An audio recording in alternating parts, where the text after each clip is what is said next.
يعني عايزه اقول لكم لما شفتها مع في المكان اللي بيتباع، وكانت معايا صاحبتي، اول ما شفتها قالت لي اوعي تسيبيها، هي اللي قالت لي والله. قلت لها ليه يعني ايه الميزه اللي فيها؟ قالت لي يا بنتي دي تبقى ايديكي ورجليكي في المطبخ، يعني ايه حاجه سريعه جدا. دي مبشره الثوم، اكيد في ناس كتير عارفينها.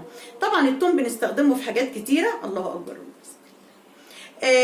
بنكسر ساعات بقى في الهون وندق في الهون، بتبقى عايزه فص او فصين حاجه كده سريعه، فهتجيبي المبشره الفظيعه دي، بتحطي فص الثوم هنا او الفصين، وتروحي حاطه الغطا. بصوا في حاجه كده بارزه شويه عشان تضغط عليه كده، وهي بتنزل الثوم من تحت طبعا، وهتبشريه كده.